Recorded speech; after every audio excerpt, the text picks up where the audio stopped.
we'll pivot from a macro conversation about the economy as a whole to something much more niche, much more specific, but still fun. I thought it would be worth to go over together. And that's kind of gamesmanship that medium-sized banks are playing in order to meet guidelines by the federal government. Now, when we say medium banks, regional-sized banks, who are we talking about here? Well, it's not your JP Morgans. It's not your Citibanks. Those are national, international players. And we're not talking about, your Trustco banks or your Glens Falls Nationals. Those are local, right? So when we're talking about regional mid-sized banks, it might be something like, M&T or Ally Financial, where they have footprints maybe like in the Northeast or, the Southwest. But they're not national, right? So these banks are suddenly having to meet more and more regulations from the government. And this stems from after the 2008-2009 financial crisis, the federal government really came down hard on the big banks and said, we never want to have to bail you out again. We are going to put in laws that make sure that your balance sheets are tightened up, make sure your loan portfolios aren't especially risky. If you suddenly have a run on the bank, do you have enough cash on hand to be able to meet these demands? Well, just like with many regulations, right, it starts with the big guys and then starts to trickle down. And that's where the regional banks are today, where they're suddenly having to meet more and more of these regulations to keep the regulators happy. And what they're turning to more and more often is something known as synthetic risk transfers. The goal here is to meet the capital requirements required by the banks. So they want to see, are you overly risky? Are you stable in the event of a downturn in the economy? What banks would do previously is they would either sell shares of themselves, and in exchange for when you sell shares, what do you get in return? You get cash. So that'd be more cash on the balance sheet. So if the bank said, we want to increase our stability, we want to make sure, if things go south, we're going to be sound, they can sell shares to bring in more cash. Or you can sell loan portfolios. So when Mr. Smith walks into a bank and applies for an auto loan, the bank takes it in, and if it says, what can we do with this? Well, we can sell it. So now they're selling their loan portfolios to, again, bring in more cash.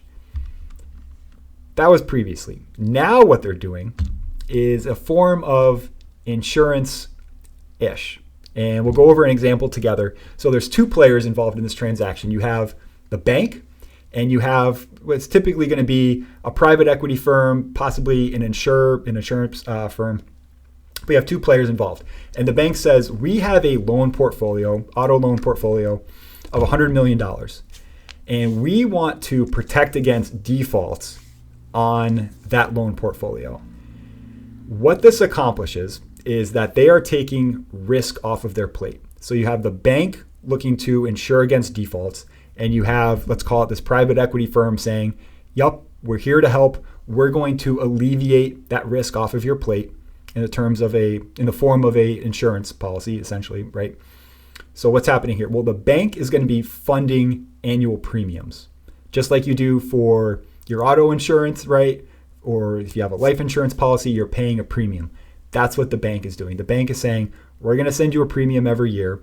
And in exchange, the insurer, so the private equity, whoever it might be, is taking that risk onto their balance sheet and alleviating it off of the banks. So now the banks don't have the government, breathing down their neck saying, you're too risky, because the bank can then say, no, we sold our risk, right? They didn't sell it. They transferred their risk to the insurer, and the insurer can then say, yep, we took on that risk, but in exchange for that risk, we are being paid an annual premium. It doesn't stop there. So if that's not enough, if we know one thing about private equity, it's that they're great at making money. So what they're doing is that when it comes time to pay out on defaults for the loan portfolio, at the time the contract is executed between them and the bank, the private equity firm is putting a large sum of money basically into escrow. So they're setting the money aside saying, okay, once these loans start to default, we start paying out to the bank because that's the insurance policy. The private equity firm is then turning around and saying, well, we think we're going to make, let's call it, 15% on this transaction when you take into account what we're collecting versus what we're potentially going to be paying out. They are then selling bonds to, call it everyday investors, portfolio managers, retirement funds, and they're saying, we're going to sell bonds against our risk because we as the private equity firm do not want to have to escrow all of this money, a lump sum payment all at once. We think we can sell this risk on the open market at a lesser percentage than what we're going to be collecting from the bank. So if we think we're going to make 15% a year from this trade, probably not going to be that high, but let's take it 15% on the trade. We think we can sell bonds on this at 8%. So they might be selling at 8%, collecting at 15%. They now then take that money from the bond sales, from the individual investors, and that's what they're using to put into the escrow. So the private equity is helping out the bank in terms of taking default risk off of their plate, but they're also making a pretty penny off of it because they're in some respects as the middleman, right? Because they're taking money from one hand to pay out to another.